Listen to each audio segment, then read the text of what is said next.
Welcome to Happy Hour Holidays, your go-to podcast for entrepreneurship, business, and life stories. We cheers to people that come out of the box and make it on their own with nonstop hustle. And today in studio, we got your host every week, Manny Febre. And then we got our co-host, Sean Febre. And in the house today, we got ultimate hustler, entrepreneur. He's flipped $1 million homes, all kinds of homes. He's been in the medical field running offices. He's got a new physical therapy office that's going to open up here shortly. We got Hector Sanchez. What's up, Hector? Guys? How's it going, man? Good, man. Good. Happy to be here. I like the shirt. United States of Freedom. Yeah. Ultimate, bro. Yeah. And then, I mean, like, you are somebody who appreciates the United States because you were born in Cuba, right? 100%, man. I feel like most of the people that value freedom the most are the people that never had it and then got it. Because some people take it for granted, obviously. So, yeah, no, I was born in Cuba. I left when I was 5. A lot of Cubans leave Cuba, right? So it's nothing crazy. I left when I was 5. We lived in Venezuela for a year. So we lived there for a year. And then my dad came first to Miami. And then we pretty much stayed there for, I want to say it was like 2 or 3 months after. In Miami or? No, in Venezuela. In Venezuela. So then we... Yeah, but that was probably like from one communist country to... Was it as bad there? When we lived in Venezuela, it was before Chavez. Oh, so before. it was like good Venezuela. I mean, there was still like robberies and stuff like that, but I mean, it wasn't nothing like it is now, right? So we lived there. We found a connect that was that said, listen, just leave us your apartment and we'll get you out of here. And we're like, shit, let's go. So it was my sister, my mom, and I was 5 turning 6. Well, I was 6, and my sister was 4. Wow. And my mom, they put us on a plane with fake Venezuelan passports. And they said, you could make sure that those things are not in your hands by the time you land in Miami. Why? So on the flight, I'm in the bathroom with my mom. My mom's like with a nail clipper. She's like chopping up these passports, just chopping everything up. And you know how they have like leather bound. So some of them are hard to cut. And I'm like holding the door, making sure nobody's coming. I'm 6 years old. I'm holding the door. I'm like, what the hell's going on here? So yeah, everybody has one of those crazy ass stories. And then when we got here, Clinton was president at the time, and he had just signed the law. I mean, I remember what exactly the law was, that whoever came into the country illegally or without papers and stuff had to go to like a detention center. Gotcha. So there's a detention center in Miami called Chrome Detention Center. Mm-hmm. And that's where we got from Venezuela. We went straight there for 2 weeks before we were, released to go into... Why'd you have to chop up the fake Venezuelan passports? Because it was fake. It wasn't, we're not Venezuelan. Oh, so it'd be a crime or Yeah, something. exactly. Yeah. So we're like, I don't know what... And then, like, Cubans that get to, like the wet foot, dry foot type deal. Mm-hmm. So you would just claim political asylum, and, like, the stewardesses were, like, bitching at my mom. She's like, they're like, you're a scumbag for putting your kids through this and all that, because they get fined for having this. Like really? The airlines, they get a fine for like pretty much like it's like human trafficking type deal, right? So they were like all pissed, but my mom's like, whatever, we just got off the plane. I don't give a fuck. I'm here already. Dude, I mean, and that's what we were saying, people take that for granted. It's like, look at what people go through, and you got to take a leap of faith, because, even the person that says, hey, I'm going to hook you guys up and get you to America, you don't know if it's going to go through. You just met them there. They're trying to get your apartment, so there's an incentive for them. I mean, you kind of call them coyotes? But that's more Mexican, right? That's more Mexican. This lady was just like somebody that had like, she had somebody that she knew that worked in the airline, and they were like, yeah, just bring them, and we'll try to, get them through. Damn, so what happens after you get put in that detention center? So 2 weeks, right? It was brutal. Like they like the first couple days we were there. Obviously, my dad came to see us, and they were telling him, hey, you can take the kids, They're like, oh, you can take the kids, it's not a big deal. And my dad was like, no, like they're staying here, because if like I take the kids, then there's no incentive for you to release my wife, type deal. Yeah. So my mom was like, take them, like, you're such a bad father, this, that, deal. He's like, no, I'm doing it like for a reason. And then after that, like, she's like, oh, like it made sense that you didn't take them. So, but like it was crazy, because it was like 96. And I remember one time, like, obviously, like, my family would take my mom money and stuff so we can eat. And I ate $20 worth of vending machine chips and soda and stuff. In '96, that's hard to do. It was like what 25 cents for chips. So it was crazy. But, I mean, in Cuba there wasn't really anything to eat, right? I mean, you come over here. My dad. Well, what part time, of Cuba? La Habana. So you're so the capital. Like the capital, right? Yeah. But still, there was like a period there that was called like the special period. Like there was nothing. Yeah. People would like have no food, you know. And my dad worked in like distribution of like restaurants. So he would like so he would drive a truck. My grandfather, my uncle, they all did the same thing. So they all would like just get whatever Skim fell off off the truck. Yeah. I mean, our grandparents, one of our grandparents, who's no longer alive, R.I.P. Eduardo, he would go into chicken farms, steal eggs, so he could just have eggs for the family. And that's like, and then he actually got put into some kind of camp, like a prison camp, because he got caught. Yeah, like my uncle, he served 4 years in prison for stealing I think it was like a 10, 15-pound bag of rice. Are you kidding me? Yeah. 4 years in prison for a 10, 15-pound bag of rice. Just to try to feed his family, yeah, right? It's like not like he's not like, it wasn't obviously nobody had anything, so it's not like he's trying to make money off of anybody. Hey, I'm gonna double my money. I got it for like $1. I'm gonna give it to you for another $1. But it's crazy. And you still got family in Cuba? Yeah, my dad's side. Yeah, my dad's side. So you have cousins in Cuba? I have 2 cousins. 2 of them, they moved here. One of them actually came through the border, like in 2019. So, and then I have 2 boy cousins that live over there. And they got to go through Central America now, right? I was reading into it. I'm looking into it. There's like a big deal with that. There's like a huge. There's a huge part of Panama that they have to cross in order to get to. It's like a 60-mile wide stretch, and it's like predominantly like crazy terrain to like get through. And I was actually, I don't remember where I was listening to that. They had some reporter go down there, and he says that there's like 2 groups, right? So they're like the regular people, and then there's a big like Chinese. Yes, like a big Chinese like population of people that are trying to get through. Are you serious? And, yeah, swear to God. And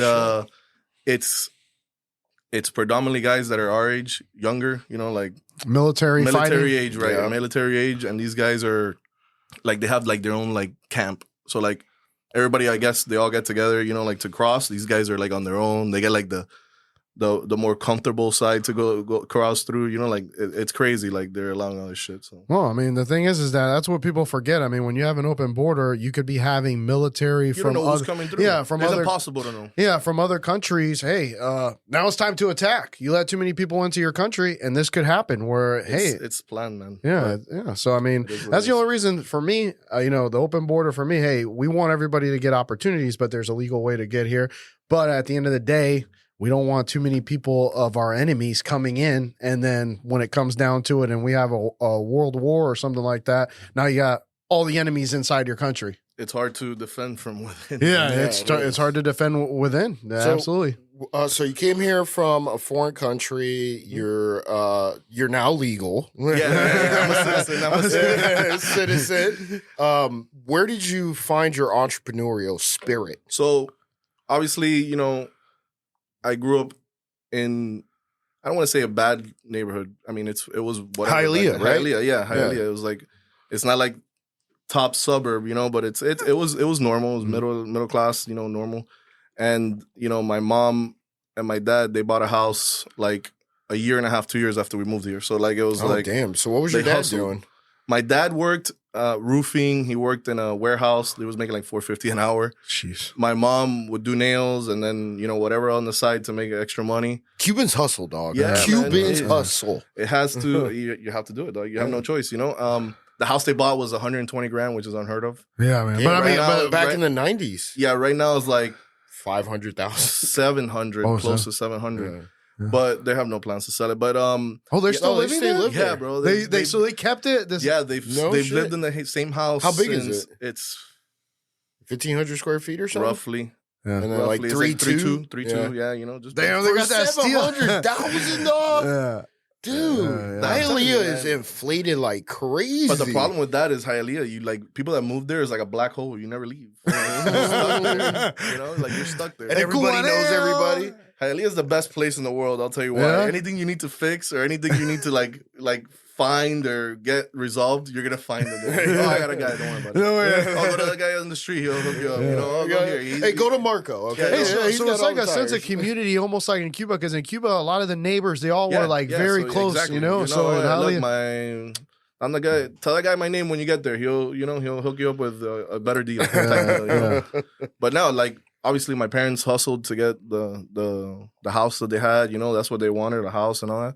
So that from there you learn, when if you really want to do something, you got to bust your ass. It's not like it's just gonna get given to you. Damn, bro! And just a year and a half after moving to that's solid, man. And that was the best thing they could have done. I mean, when you buy real estate, I mean, look how much appreciation they have coming here with nothing and now having a house that's worth $700,000 plus. Like, it's almost just for buying it 120. Like they're like mortgage like $600, like insane. $600 mortgage. Yeah, bro. That's without the like tax and like the escrow, but still, that's still insane. That's insane. Yeah, it's crazy. And then after high school, I had a bunch of jobs, bro. Like a bunch of like sales jobs. Yeah. I worked in banking. I worked uniform sales. We talked about that. Yeah, I worked for Universe. We did. It was kind of crazy because their whole business model is like, white shirt, tie, no beard. So I'm like, walking around beardless, going to mechanic shops in a suit and tie pretty much. And the guys are looking at you like, what are you doing? This is like 2010. This roughly? This is 2000. No, it's a little further along because 2000. I'm like, you graduated like 2006. I graduated 2007.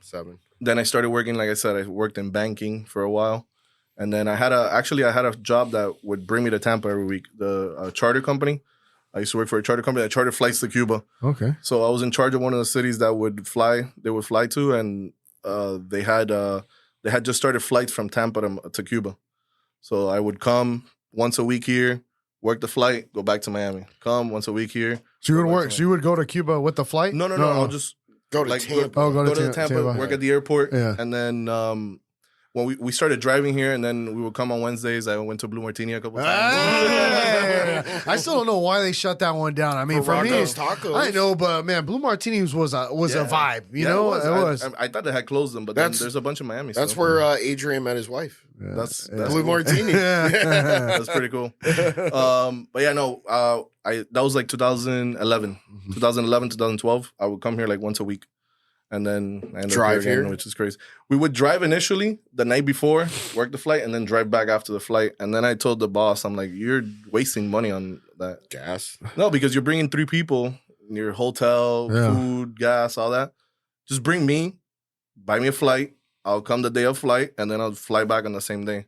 Yeah, it's only like $90 too, right? Yeah, I was like, look, and then they bought it like a year in advance, pretty much, like a flight every day. So like they saved a ton of money. I'm like, you guys are really shit. I'm trying to save your money. Maybe I should have. Give me a raise, goddammit. Told them, hey, where's my bonus?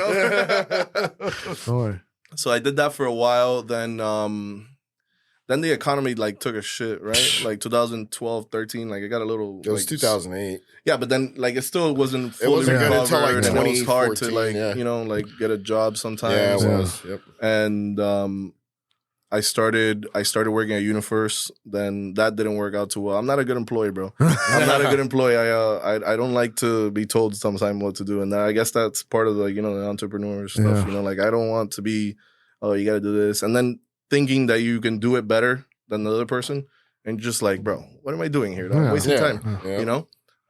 So then I stopped working there. We had a trip planned to Vegas. Went to Vegas. And that's where I met my wife in Vegas. Even though she lived in Tampa. I know. So it's like she lived here, I lived in Miami, and we met in Vegas. No bullshit. Yeah, I know. Crazy. I didn't know that either. I told my wife that. I was like, dude, they met in Vegas. I didn't even know that. That's insane. Yeah. Holy you shit. never expect to meet your wife in Vegas, right? Crazy. I'm surprised you didn't get married in Vegas. You tell your mom. Just marry me. Dude, you tell your mom that you're like, oh, hey, you met her in Vegas. No, that's bullshit. No. And then we did the whole back and forth thing for a year while I was working, and it was very tough. Like you were still living in Hialeah, right? Right. Yeah. So I would drive here every other week. She'll fly down. It all like it was the back and forth, and then eventually I like I got in a fight with my boss at Universe, and I'm like, yo, fuck this place pretty much, you know? Yeah. How old were you around this time? This was 2015, so I was like 25. 25. I quit the job, and then her dad has a landscaping company up here, and Obisad, shout out Obisad. He somehow a truck got stolen from there. It was right around the time that I met Jenny, actually. When that happened. No shit. Yeah. He did not steal the truck. I know where the keys are. No. So then I started working with him here. Yeah. And then I moved here. As a salesperson, or sales, outside sales. Like it was like a supervisor position. So pretty much I was out on all the job sites. I was measuring all the houses, spraying when I had to spray, pretty much doing everything, right? Mm-hmm. And then 2018, my son was born. We had like some differences on how to like keep going. So I decided we were not like, we both decided equally like, hey, listen, this is not gonna work out. So then bounced around a couple jobs up here, medical sales. I worked at dealerships. I worked at 2 dealerships, Wesley Chapel Nissan. Car dealership. Yeah, right? Bill Curry. I used to sell cars there for both of them. So I heard that shit is like fucking. I mean, it's a downtime. grind, but the other people that work there, they like hate when new people come in. They're like, because you're taking my business. You're taking my business. Type deal. But I mean, it's cool. It's just you gotta like be willing to put up with a lot of hours. Yeah, a lot of hours, and then sometimes you can work a deal all day and not even get it done. No, you could have missed out on like 4 walk-ins. Exactly, but you never. It is what it is, And then around that time, my mom, she was working with mental health centers, and she kept working with them. She had like good relationships with a bunch of people, and then one day I was just like, why don't we do our own? Like why not? Yeah, why not? Like. You have the relationships of all the people. I can run it with my sister. Like, why are we like? Yeah, and then working for somebody? When we get back from break, we'll hear the rest of the story on how they started their first office in the medical field. So we'll be right back. Like, comment, and subscribe. Thank you for listening to Happy Hour Holidays.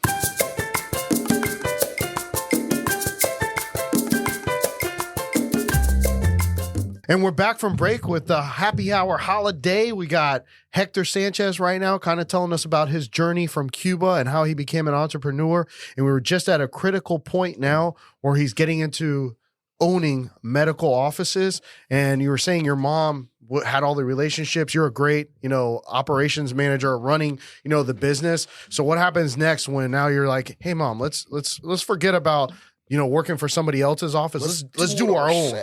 Yeah. So that, like I told you, when you open up anything medical in like Florida, you have to have an ACA license unless you're a doctor, because then you're ACA exempt. What kind of ACA? AHCA. What is that? Agency for Healthcare. Oh, some bullshit. Yeah. So they require you to have that license in order to run anything medical, right? So that's the first step. That takes about 3 months. It's a 3-month process to get that. And you said you have to have a doctor, an MD who's willing to have a medical director. Again, all that stuff. Since she already had some relationships, it was easy to get. Like everything was pretty much just get because you gotta have to have a physical location in order to submit the application. Gotcha. Why wouldn't a doctor just do that themselves? Why would they? Because they rather not have to run the business aspect of it. They just want to get paid and be. Some are just like, I want to be a doctor. I want to be a business owner. And there's a big difference from like, you guys know, owning a business to like actually doing it. So when you did the photography, I'm sure you're like, I love doing the photography. And then the business aspect, completely different aspect of, doing the photography. Yeah, 100%. Totally different. Yeah, so that's some of them don't want to go through that hassle. Some of them don't want to deal with employees, don't want to deal with payroll, don't want to deal with liability insurance, all the other stuff that carries on after, So we got a location. At this time, I'm still in Tampa. Okay. Because we talked about I'm not gonna go down until we have everything set up, because it was still working here in the dealerships while she's we're trying to get this up and running. So this was going to be in Miami. The first one. We decided, hey, listen, let's go do it in Miami. Because they moved back to Miami. Yeah. We lived in Miami in 3 years. Pembroke Pines. Yeah. Well, we went to Kendall, then Pembroke Pines, but. So we were getting that up and running. The whole time we're still working here, and then We started the application like in August of 2019. We finally got it approved in end of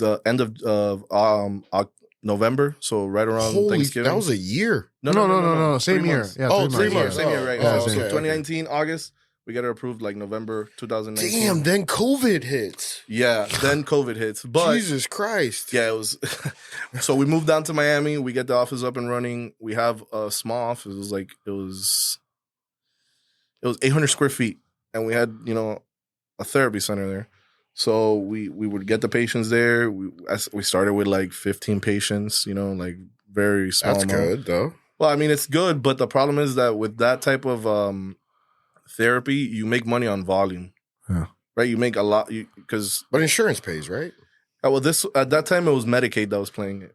So Medicaid would pay it, but it's Is this for older people? Yeah, then? most of them are older. Yeah, elderly. Yeah. Right. So it's $144 a session. So it's not like you're making a ton of money. So again, volume is what makes you money. Yeah. Gotcha. And then, like you said, COVID hits, everything starts shutting down. They start closing everything. But mental health centers were considered essential, right? Yeah. So they didn't shut down. So we grew a lot because obviously everybody was home. Everybody. Cabin fever, exactly. And then all these old people. There was a lot of daycares, adult daycares. Adult daycares? You've never heard of it? No. So it's like a nursery? Or no, not a nursery. It's like a nursery daycare center for adults. For older people. So you drop off your old dad and you're like, okay, I'll come pick you up. Actually, they have some here. But there's a lot down there. Is that what it is? Yeah, pretty much. Or the center actually play some horseshoes. They pick up the patients. They'll pick them up and take them there, and they get approved. It's through a alliance for elderly or something that they approved a certain amount of hours for them. So like if they're approved for like 5 hours, they can pick them up and have them there for 5 hours. Oh wow! Because that's what they pay for. Or some are really bad, so they approve 8 hours. It all depends. But yeah, like they'll pick them up, take them to a actual location, and then they're playing dominoes and they're listening to music. Yeah, conversation. They get them interacting instead of being bored to death. Like they're not doing that. Yeah, because their grandchildren aren't visiting them. Well, not only that, some people visit your fucking grandparents. Wait, but everybody's got their but everybody's got lives, Like right, you got kids, you got family, and all that shit. Yeah, but then when they're gone, they're gone. I mean, we can't visit our grandparents anymore. They're all buried. Yeah, I know. It's true, but like at the end of the day, sometimes like if you can't be with them all day. No, you can't. Go to work, you gotta do this, you gotta do that, and for them is also therapeutic to be somewhere because that means they're still interacting, socializing. Yeah, people when they retire, man, people start going down quick, you know, like because their mind's not at the same level, So those places got shut down, so completely shut down.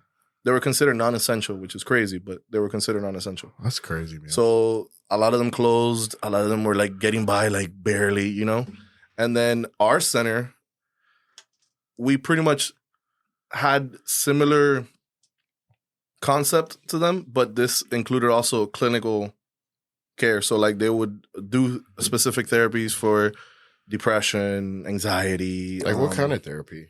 It's called psychosocial rehabilitation therapy. So it's a PSR therapy. It's in groups. It's in groups of like maximum 12 people with one therapist, and they go through basic. So basically the goal of the program is to get these people to be able to function again in society without, the need, without having anxiety, without, teaching them, how to like stay hygienic, how to get back into, not needing to take this medication to sleep, stuff like that, So that blew up, like the need for that blew up. You guys had psychiatrists on. We had a psychiatrist that worked with us. She didn't work there, but she worked with us, so we would, refer her cases. She'll refer us cases, stuff like that. But it was during COVID. It was a huge time during all that was mental wellness. Exactly. And so, everybody's stuck at home. So, and then some of this was Zoom, or was it all in the facility? Yeah, I was wondering that. Some people would not. Some people were Zoom visits. Some people were Zoom, but then we had the center Then we grew into a bigger center. We grew into a 3,000 square foot center. So, wow, from 800 to 1,000 and 3,000, and that what was that like in a year and not even, right? No, we did that in like 6 months. We just because from November and then March 2020 is COVID. Right. So then right after March, we got the center in August. So we were there for a little bit, but then in August it was like getting to a point that we needed a bigger center. So we got into that center, and then they called them classrooms for some reason, the older people. I mean, it kind of sounds like classrooms. Yeah, no, but because you're teaching them things. Right. I mean, so we went from having 4, because the space that we were in, we grew to the space next to it. We got but there was only 1,600 square feet, so it was very confined. Yeah. So we had 4 classrooms. So they come in 4-hour segments. So it was 8 to 12 one group, and then the next group will come 12 to 4. Okay. So. And it was 12 people max on per session. And then they probably had to be spread apart. And then that's when we decided, hey, listen, we need a bigger space just because we need more space. So you could put more people. Right, exactly. Yeah. So then we had the 3,000, we had 8 classrooms. Were they all wearing masks and shit? Yeah, they all had masks. We had sanitation stations. All the therapists would wear their masks. They had their thermometers to make sure, And then all of a sudden it disappeared out of thin air. Yeah, exactly. They're all collecting dust somewhere now. Nobody's no, but they were really good about, like for example, if they were like feeling like not too good, they would stay home. Yeah. We actually sanitized the office a couple times too, like with a professional company come and sanitize everything. Yeah.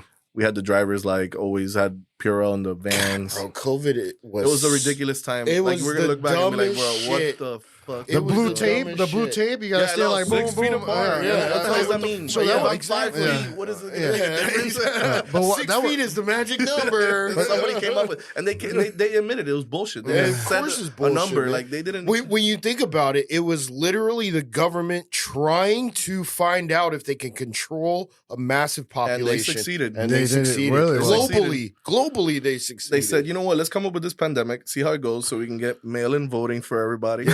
Yep. And then we'll it's a fucking fact. It's a fucking fact. Yeah, no. And then, I mean, really, so that was part of the reason you had to get a bigger facility too, because I mean, with these classrooms, if you need to have them 6 feet apart, now you're talking about having 7 or 8 people in there because of the space. Now we can have the 12. Yeah, but once you got to a point where the COVID, regulations were over, where you didn't have to have 6, were you able to fit more people? Right? No, so like the max you can do per class is 12. Oh, okay. Really? So just in general, so that's like a thing. Is there a reason for that? Right, because of the therapist. Yeah. Oh, okay. Right. So they can only do 12 at a time. So that's why you have 2 groups. You have one in the morning, one in the afternoon. Gotcha. Oh. So a therapist can see 24 patients. It's just 4-hour segments, right, 8 hours a day. Correct. But when you had, or you could slave them out, and they could do. You can do 3 groups. You don't want to work 12 hours? Let's go. And again, we're in Miami, so shit gets exploited, right? Yeah, for sure. So you might fit. No, there was people that were doing all Zoom.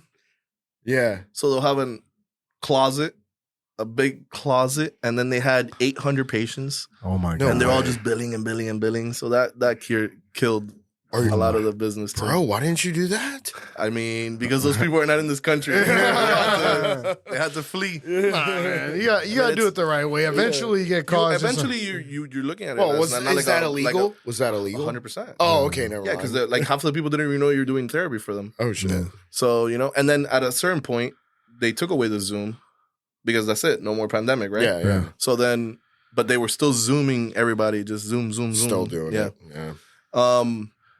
But then we were doing that. We grew, like I said, pretty quickly just because of the fact that it was a necessity. There was, nothing else was happening.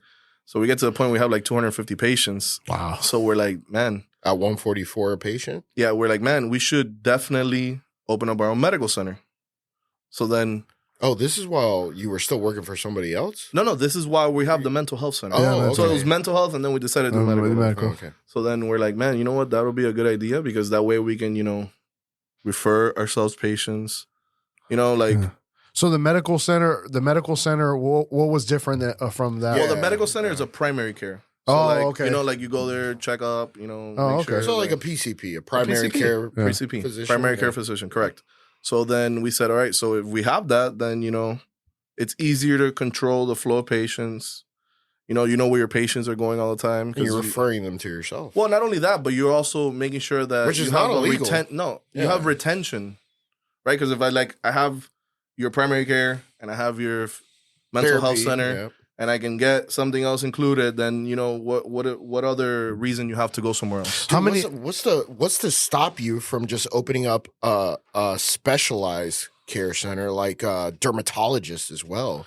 You know what I'm saying? At that point, you can. So when you get the ACA license, that's what I was going to ask you. How many can you open up? Because you got the mental, you got the primary. Now you can go into specialties. So when you have the ACA license, you pick the specialties that you want to have under the license. And how many can you have under the license? I mean, you can have them all. It's just at this point now you're going to have MD for this and MD for that. Oh, so you have to have an MD per.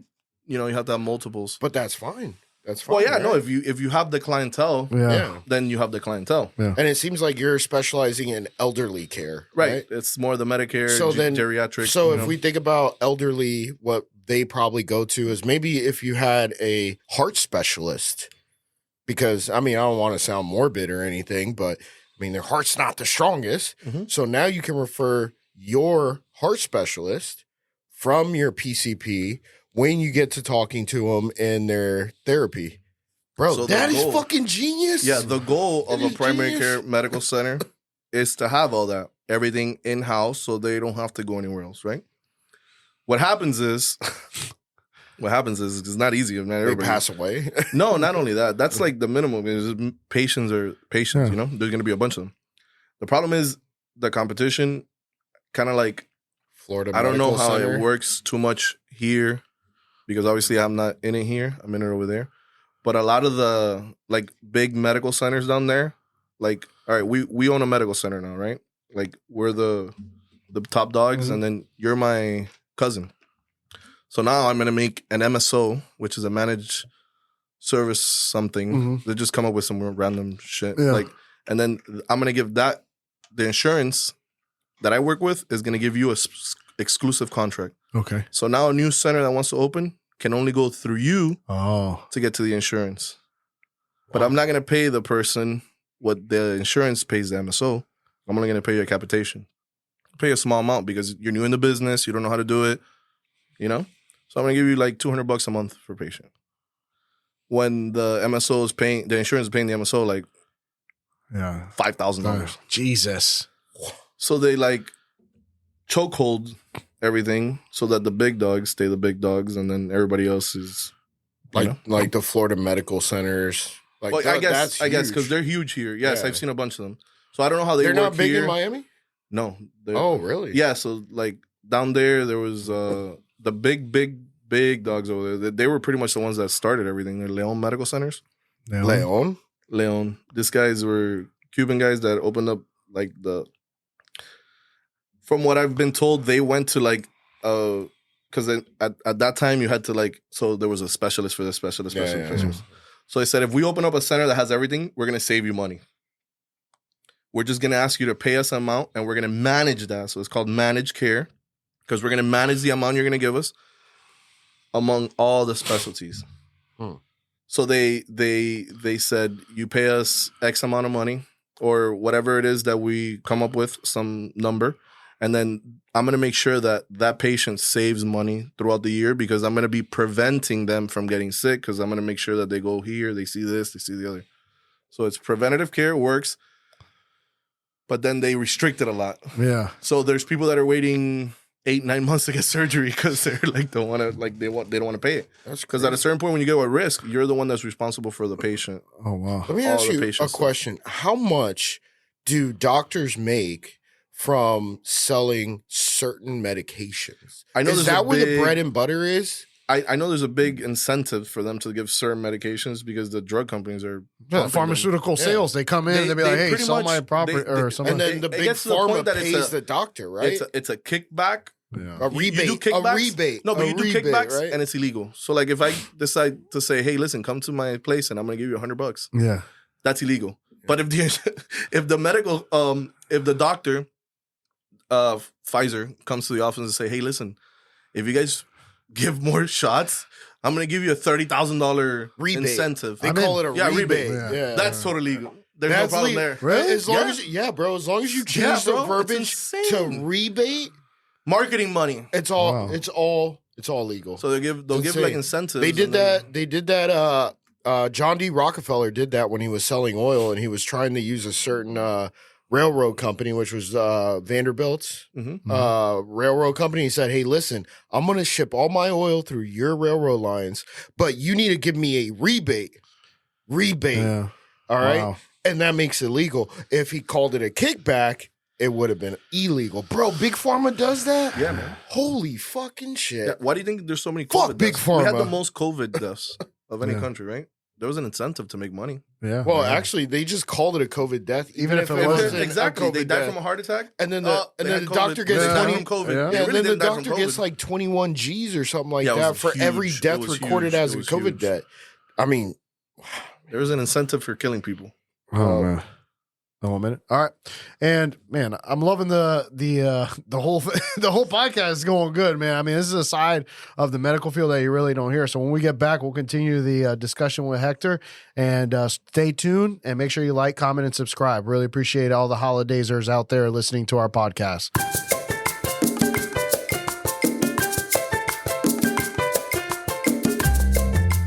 We're back. Happy Hour Holidays. We were talking about AI, and we were talking about how it's going to change the world, and how, I mean, really, I think I was watching an Instagram post where they're already saying that these are the jobs that are already going to be eliminated right off the bat. I mean, we're talking about accountants. I mean, all kinds of stuff. I don't know really. if accountants will be eliminated. I mean, there's always going to be, accounting is always going to be tricky because you find, little loopholes that well, I mean, they don't really teach the AI. The AI's gonna be like, yo, 200,000 in taxes. Damn, dog, you can't you can't make it like 150. Like, I'll tell you what, graphic designers are probably out of the game because you can literally go on ChatGPT and then go to DALL-E, and then you can explore all the plugins that DALL-E has, and it can create it. It links up with Canva, and Canva, it'll create specialized posts, whatever you want. You just have to describe it, tell it exactly. Like for real estate photography, he sent me a text. He was like, bro, can you type in Mediterranean house post?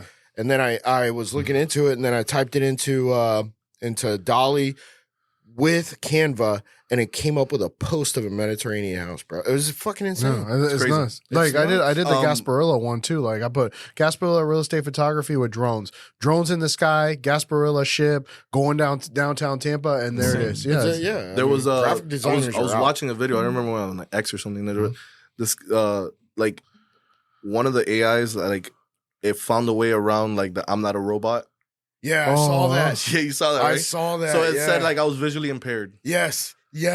So like they're getting smarter. Nobody taught it to do that, but it like figured it out. Yep. So it went around the, how you got to click on I'm not a robot. And they do the little. Like, so they're like, oh no, I'm visually impaired. Holy fuck, you saw that too? Yeah. So eventually they're gonna Skynet, get Terminator. Eventually they're gonna get past us. They're gonna get past us, maybe. They already got somebody with Neuralink, right? Yeah, the first person implanted somebody with the Neuralink. Yep. So you know what Neuralink? Yeah, I've heard it. Elon Musk. Yeah. So that was the first person they ever did. Before it was trials with I think mice or something. So what is it supposed to do for people that mind reading? Oh, it's mind reading. Pretty much. What it's supposed to do is what Elon Musk wants it to do is cure Parkinson's, Lou Gehrig's disease, Alzheimer's, all that shit. I mean, it paralysis. Will do that, but then they will just hijack it into. So you guys ever watch your head blowing up like King? So that's what so then like Amazon's gonna buy into it and say, "What are you thinking about buying?" I don't think Elon would ever sell any of his companies. Yeah, but then somebody will pick up the technology and do it themselves. Well, I'm sure China's already doing it too. Yeah. Hey, what are you thinking about? What do you want to buy? My biggest thing is the head blowing up thing. Yeah, I know. I mean, I don't know if I want to put a chip in. No, and honestly, sometimes I'm on social media and I was looking at something on Safari and I'm like, bro, because it has everything connected. But sometimes I feel like even when there's times that I'm not even looking at it and I'm thinking about it'll show up. That has happened to me too, I'm like, bro. What the fuck, bro? I was like, I know I didn't put it in just yet into Safari, but the times that I do put it in Safari, I'm like, okay, well, obviously, right. It's because I put it in here. But, so it's all cookies. That's all tracking. No, but I'm just saying the times that I, like he said, when I think about it and it just shows up, and I'm like kind of creeped out. But you know what it is, though? So it's like if you talk about it, like your phone's listening to you. Yeah. So it might just show up because you talked about it and you really don't. Yeah, you didn't even notice that you did talk about it. $1 million. My bank account don't have it still. When do you scratch off? Let me get back to you when I hit that scratch.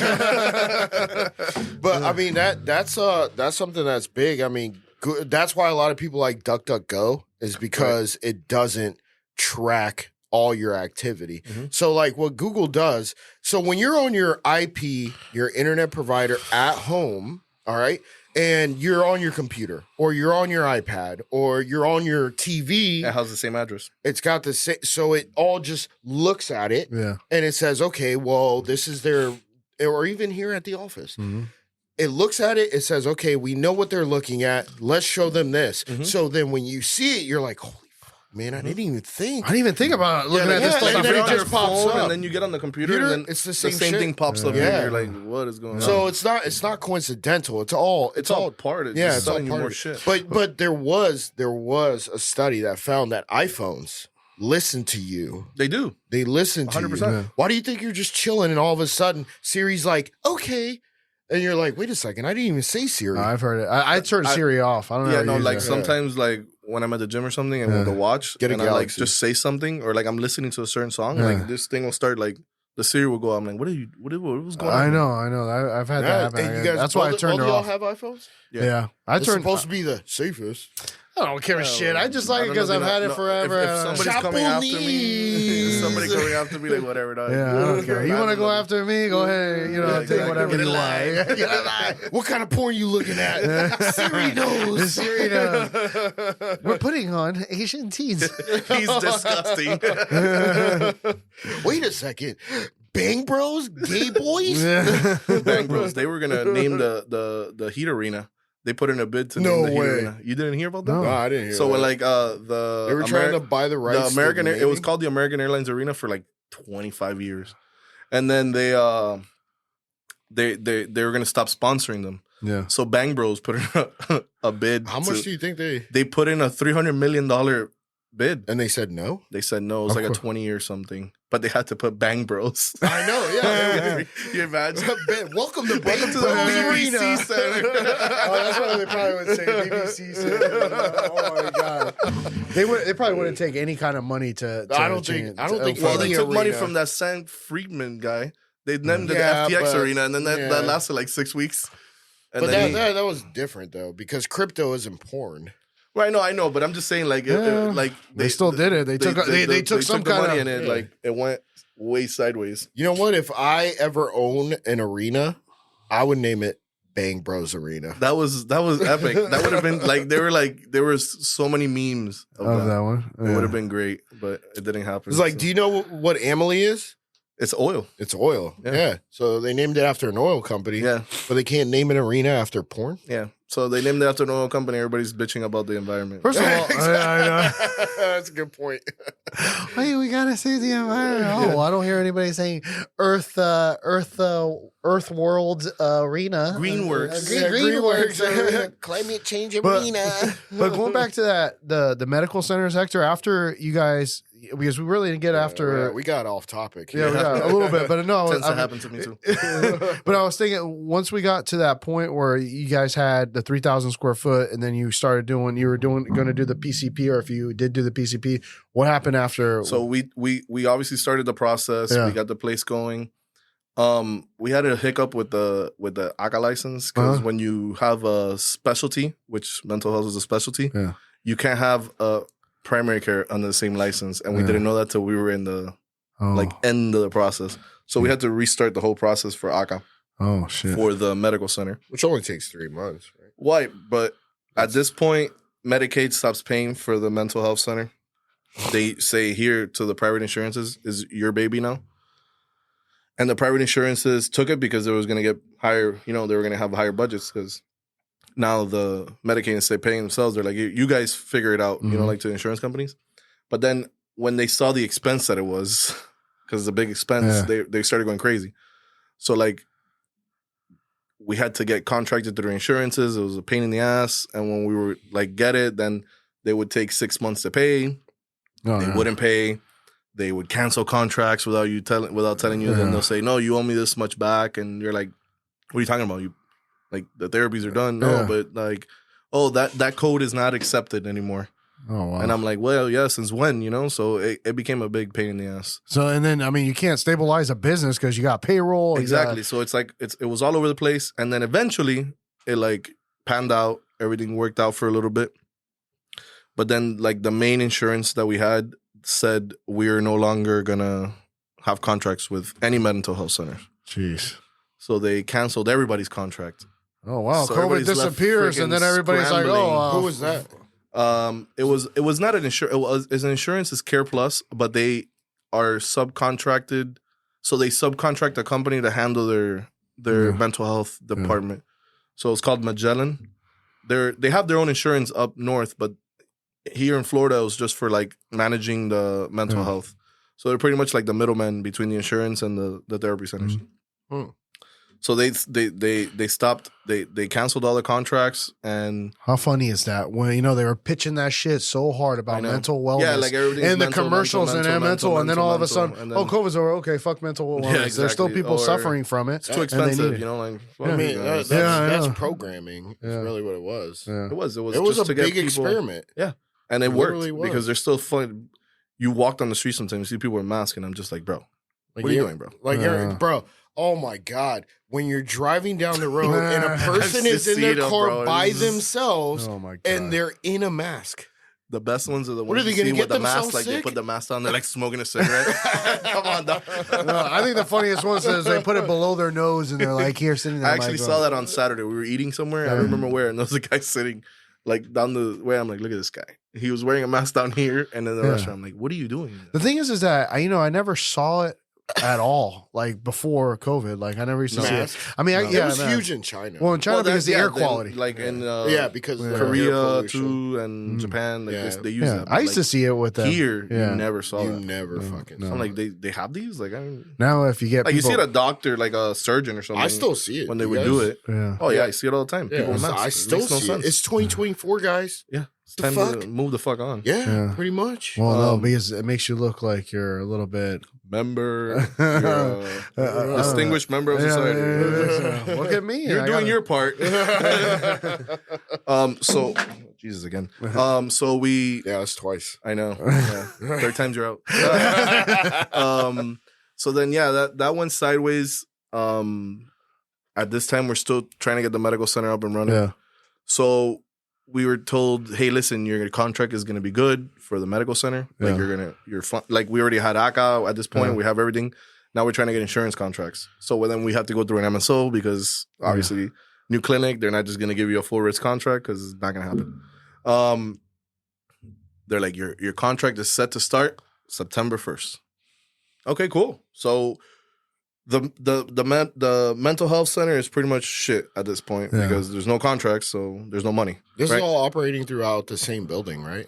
No, this is like okay. So we tried to have a medical center in the same building that we were in, but there was one on the first floor, so it was like a non-compete type deal.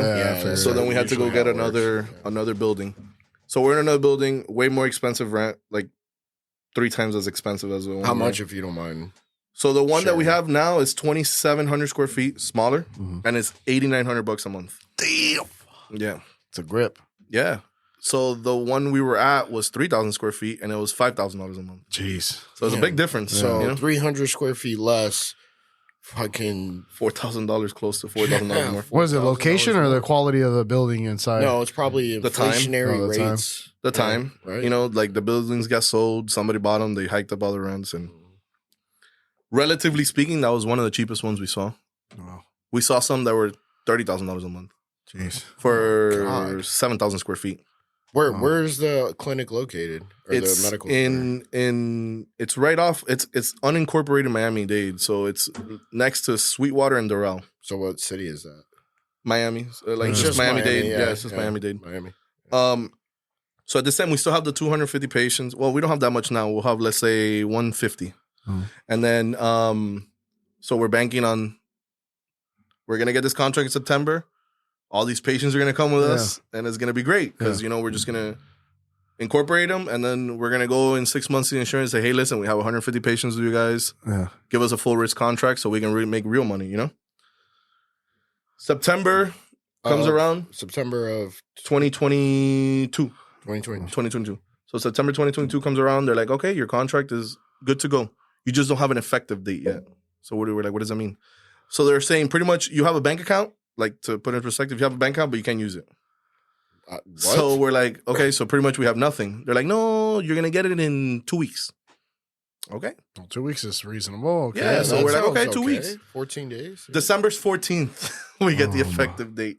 3 months later. So now all these 150 patients that we had, they have, we're telling them, wait for us, but they have to go to the doctor because they need medicine. They go somewhere else. They went everywhere. Yeah. So we started the clinic with 5 patients. Oh. From 250 to 5. Yeah. Holy fucking shit, bro. Yeah, so now... At 144? No, this is different. This is now we're just getting $200 a month for these. Oh, okay. Whether they go or not, it's fine. We still get the $200, but it's like... only a G. That's crap. That's what I'm saying. And you got $8,900. Not only that, then you got insurance. Then you got medical director. You have we have an APRN that sees the patients because the medical director is just the medical director. Well, we have an APRN that sees the patients. We have a medical assistant. We have a front desk, 2 vans, this, that, the other. We had a bunch of stuff. It's not profitable. Not at all. It's still not profitable. We have 58 patients right now because so you got to rebuild it. Yeah, we had to start from scratch. So right now there's 58 patients. We're trying, it's tough, bro, because... Where do you need to be for it to... You need to... At 250, it would be worth it, right? At 250, it's worth it because at that point you can... It's 50 grand. Not only that, you just... I wouldn't look at it as the capitated rate. I would look at it as with 200 patients, you can go to insurance and get a direct contract. Yeah. So direct contract, you're dealing directly with the insurance and you're billing them for the codes that they have. So you can... One patient might pay you $5,000, another might pay you $3,000, and this is every month, right? Whether they come or not. But you're the one that's responsible for that patient. So they need to go to the cardiologist. So like at that point, you would subcontract a cardiologist and say, hey, listen, you're going to come to my office twice a month, and we're going to get you 30 patients every time you come so you can see them. But it sucks because at any point in time, the insurance company can just say, that code is no longer valid. Well, that's funny that you say that. It actually happened already. So Medicare... Yeah, you told us. Medicare changed a bunch of codes. So they took away 2,000-something codes that you can no longer bill. So like all the clinics are like pulling their hair out. Like I can't pull my hair out, but they're pulling their hair out because they're losing so much like extra revenue that they can get. So at this point, it's just like a hope and a prayer to make sure that this continues. How's that even fucking legal? That they can just say, "Hey, listen, we canceled all the codes." Insurance companies, the government, bro, they can do whatever the fuck they want. It's insurance companies that are in bed with the government. Exactly, they have no choice. They have to go based on what the government tells them. Yeah. I mean, we're at 39 seconds. Like, comment, and subscribe. Follow us on Happy Hour Holidays on YouTube and all your major podcast platforms: Facebook, Instagram, Spotify, Apple, Amazon Music, and we'll be right back.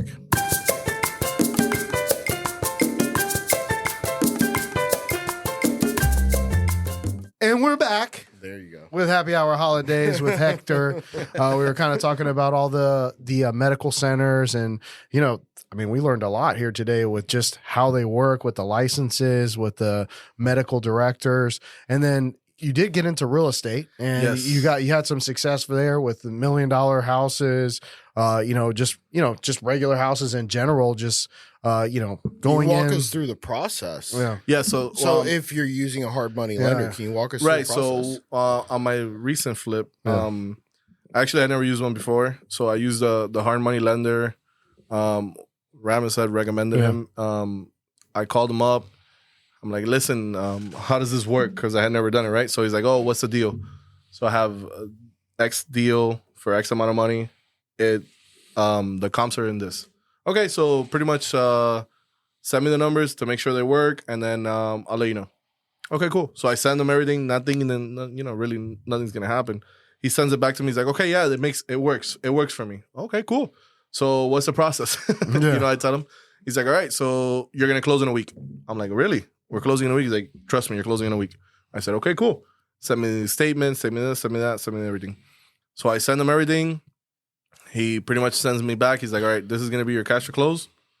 So, which is how much percentage of so this cash to close on this deal was 15%. So he does 15%. I don't know. You want to shout out the lender? Or? Max from Nationwide Bankers. I used him. I know that I talked to a couple buddies of mine that are lenders in Miami. They're not lenders. They work for lenders in Miami. They're like, oh, I can get you somebody for 30%. I'm like, well, I got 15. They're like, damn, that's a good deal. You know? So like I said, we closed, right? Like he said, right on time, a week. We were closed, paid the 15%, got the deal. An inspection period at all? There was no inspection period. So he did have an appraisal done to make sure that after the ARV was going to be what we had talked about. So, did you personally get an inspection? No, he set on an appraisal. No, but I'm saying an inspection. Oh, no, there's no inspection. No, there's no inspection. When you buy I bought it wholesale, so there's no inspection period. Oh, okay. So you walked around the house though. Yeah, right? Yeah. I mean, we took a walk. We made sure Ramos went with me. We looked at everything. Oh, he's basically an inspector. Right, exactly. Like, oh, look, this, that, the other. Yeah, I'm like, oh shit, there's a lot. That's $15K. That's $20,000. Yeah, but the money was there. Oh, no, there was definitely money we made. So it was a good deal. So he did send out an appraisal. We walked the property. He's like, all right, so walk me through more or less what you plan on doing with this. So I told him my ideas. I told him what we were going to get done. And he's like, okay, yeah. And he's like, stainless steel appliances? I'm like, yes. He's like, quartz? I'm like, yes. Kind of give him like, oh, I'm going to put these hi-hats. Recess lighting? Recess lighting. I'm going to put all that stuff. I'm going to put this type of floor. I'm going to make sure the bathroom looks like this, that, the other. He's like, okay, well, yeah, no, that makes sense. It looks good. I'm going to do a roof. I'm going to do AC. I'm going to do this. I'm going to do the other. Oh, shit. You had to do the roof too? I did roof. I did AC. I did pretty much all cosmetic. And then I had to redo plumbing in the bathroom because when we opened up the bathroom, the master bathroom, they had these savages that run pipes under the flooring without like they had just like put the pipe, like stuff it with like 3 inches of sand and then another like 3 inches of concrete. So it was like on the ground. Like it wasn't in the wall embedded or anything. Oh. So like we had to rerun all the plumbing, do all that. We did that. And then toward the end, the buyer that was going to buy it wanted to get a tankless water heater. She's like, oh, you think you can do it? I'm like, yeah, hell yeah, we're going to do it. Close the deal, we're going to do whatever it takes, Like, it's a deal. Let's get it done. The price bumps up, though, right? Or no? No, it was within the margins. How much is a tankless water heater? Like $5,000? No, it was to get the work done because they had to run wire, obviously, to the laundry room. And when they did that, they had to cut drywall and stuff like that. So he's like, normally I charge like $600 to do it. And I'm like, not bad. Fucking golden. Yeah. Let's go. But he charged me $2,000, which is still great. Yeah, sure. Yeah. That's including the part. Everything. So, I mean, it worked out for me. And he did it in 2 days. So it was like, oh, perfect. With the tankless water heaters, actually, you still have to have some kind of electrical outlet, right? Well, yeah, you need an additional cable. So, like the water heater has one cable that runs to it, so you need an additional one to it. Okay. But it's way more efficient. Okay. And you get constant water. I mean, hot water. Yeah, I was looking at those. Constant. It's great. Yeah. I would. On the next house I buy, I'm doing it. Yeah. 100%. Because in the house I had in Miami, I had 2 water heaters, and that shit was running up the bill. So tankless is better than... Oh, yeah. Yes. Tankless is a new hot stuff. Yeah. Well, think about it. Like a big water heater is like a, 50 gallon? It's huge. Like, so it has to fill up with hot water. So all that time, you're burning... Holy fuck. Electricity. This thing is just running through the water heater constantly getting hot. How much is a tankless water heater? They're like $500. Yeah. Like a really good one is like $500-$600. Why the fuck do I still have a... Well, I mean, just water heater. Hey, if it's not broke, don't fix it. Right? Don't fix it. Right? It's like you don't look at it, you don't pay attention to it. Yeah. When it goes bad, then that definitely an option you should look at. That's what it's way more like efficient in space. So like if you want to use extra space, because where it was in the house that I had, it was in the laundry room. Yeah. And then it was a stackable unit, but there was like no space for it because the water heater was so big. Yeah. So then it was the only thing in the house that I didn't remove when I initially bought it. Yeah. So then I'm like, look, it's in good shape. I'm not gonna obviously you're trying to save money. Yeah. But when she's like, well, I have a couple because there's not enough space for the washer and dry. I'm like, don't worry about it. I'll put your tankless water heater. She's like, what's a tankless water heater? I'm like, I got you. Don't worry about it. Because my parents have it in Miami. Yeah. Like they have it in their house and they've had it for like 15 years. So I'm like, they last longer too. They last way longer. Shit, and I'm like, this is what you have to put. And they're like, what is that? I'm like, don't worry about it. We'll get it done. Yeah. And then when she went and looked at it, she was like freaking out. She was like, "Oh my god, it's amazing! We have so much space." I'm like, "I told you I was gonna get you." I was like, "Let's close this done. Let's get it done. Let's get it done." But yeah, no. So when you had your hard money loan on that property, what kind of payments were you looking at paying? So we were. So it was a 12 months. Only? It was 12 months maturing, and it was only for interest at that time. So you have to pay. So you don't have to pay towards principal. No, at all. it's all interest. So at the 12 month, he's like, you can. He's like, more than likely you're gonna sell it before the 12 months because realistically you are. But he's like, if you decide you want to keep it, you can cash out refinance on it. Oh, take out your equity and then just get a conventional loan for whatever amount of time. Not through them though. Well, he says he can help you out with that, but usually you would probably want to go somewhere else because you're gonna get more competitive rates. Yeah. But he's like, you can do that, or obviously you sell the house and you pay it off. And that's the goal. From start to finish, how many months would you say it took? All right, Did it take the 12 months? No. Hell no. If you're doing that, you're doing something else. No. When I bought it in September. We closed in October. The weekend before, the week of Thanksgiving, they had already turned in the house to me, like ready to go. Okay. So we listed it like the day before Thanksgiving. We listed it on the MLS and we sold it right before New Year's.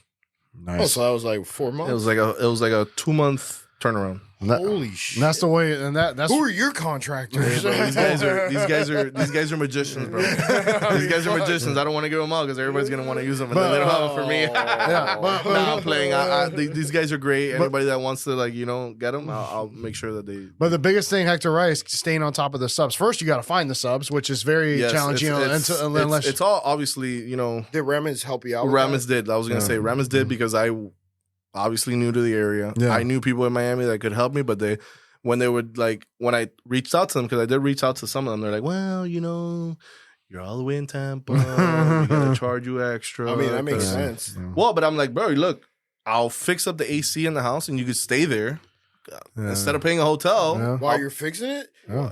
That's not a bad deal. I'm like, you can stay at the house. You stay at the house. Get away from the wife. Food. I'll, do whatever I gotta do. Yeah.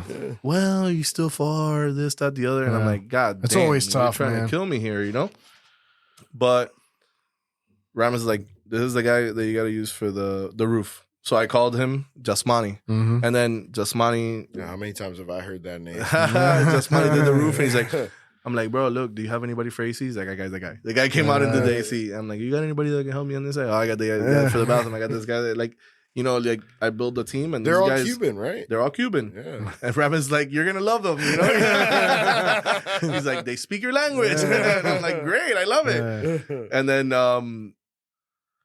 when I got everybody together, everybody worked great. And it was, I told them. for the floors? Andrew? No, Raul.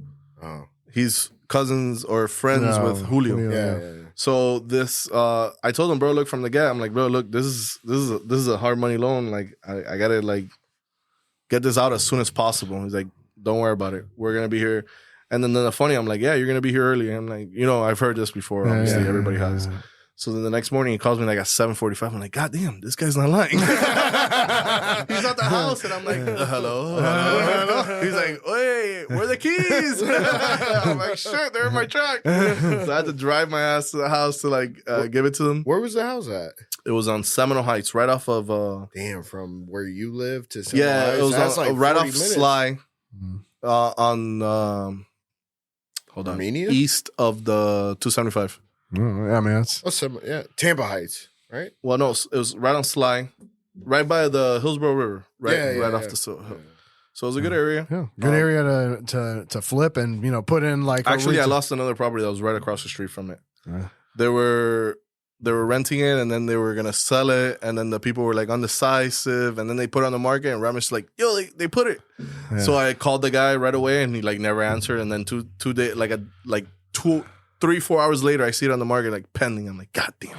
It was a good deal, man. It was a good deal. I would have gotten it super cheap. And then obviously I had the comp across the street. Yeah. So how big was the house? It was 1,443 square feet, I believe. What was the rehab cost? It was supposed to be 50, but obviously, it always goes a little over. So it ended up being 60 grand. That's still not bad because you bought it for I bought it for $290. I put it for $60 in, and I sold it for $430.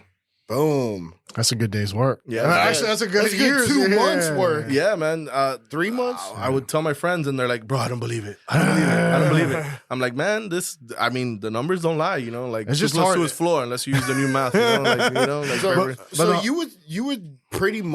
you would say hard money loans are not a bad way to go. No, if you're looking to fix and flip. I don't think so because, first of all, you limit your exposure. Obviously, because there's way less money. capital that you're putting in. Yep. And if you're going to flip, then you're going to make money and it's going to be quick, because... Now, you do understand, and I know you do, short-term capital gains tax... Right, no, you got to... is higher than long-term capital gains 100%. Tax, But like if in the case of using a hard money loan, like... You can refinance it later, but it's like... Have you thought about maybe doing that on the next one? Because I have thought about it, but I ideally would rent out. Would wanna, because we talked about getting into the physical therapy aspect of it. I'm trying to get us a physical therapy office going. So ideally, I would want to do like 1 or 2 more flips before to build that. To build out. What would you call it? Your physical therapy? Well, it's a franchise. Okay. Oh, it is? Yeah, it's a franchise. They're franchising. What's the cost? It's called Physical Therapy Now. What's the cost? The franchise fee is $47,000. Oh, that's not that much. No. And does it come with the IACA or no? The ACA you have to like you still have to do it for that. So, for example, if you do any any medical office, right now we have the medical center. If we wanted to open up a second medical center, you still have to do an ACA because it's for each specific location. Gotcha. So it's kind of like stupid. It doesn't make sense, Like if you already have one, you're just branching out to different locations. It should fall under the same ACA. It doesn't. You would think that the franchise that you're purchasing should already have that process set up. Again. They do have it set up for the main headquarter, but they don't have it for each individual office because each individual office needs a specific license ACA number. Yeah. So it makes like no sense. Pardon my French, but that's dumb as fuck. That's called bureaucracy, dog. They're just trying to get an extra $2,500 from each person. That's the fee. $2,500. 25. Then you have to pay a financial projection. That costs another $1,000. Then you have to pay another this and another that. And you end up being $6,000-$7,000 into opening up just the licensing. So in all, what do you think that franchise is going to cost you? Probably like $55,000. Well, a little more because of the rent. You're right, because you're gonna rent a space, 3 months, this, that, the other. Yeah, we're talking about the rent off air. Right. It's like $3,900 for 1,400 square feet, which is. I mean, not bad. I find it to be compared to Miami prices. That's what I'm telling you. Like, I find it to be relatively reasonable. Yeah, and everybody's like, "Oh, Tampa's so cheaper." And then in some areas, like I was telling him before you were here, I was telling him that there's a location I looked at in Tampa Palms, right off Cross Creek. And by the Publix. By the Publix, it was $7,800 for 1,800 square feet, which is ridiculously expensive. 18,000 square feet? No, 1,800. 1,800 square feet, 7,900, bro. Wow. Yeah. And the shopping center where the Publix is. Jeez. So when the Twisted Treat and all that stuff, I'm like, Jesus. I'm like, all the way out there, it doesn't justify. But whatever it is, somebody will pay for it. Yeah, somebody will. It's just the way the market works. So we got 2 minutes and 58 seconds. So this is where usually in the point of the show where we like to ask our guests what they would like to leave our audience members with. Maybe a piece of motivation, some advice. We call it is it the last words or the final words? Yeah. What are your final words? Oh, man. Any last words? I was listening to a podcast a little while ago, and Cameron Haynes, he's like a big time. I don't know if you guys seen him.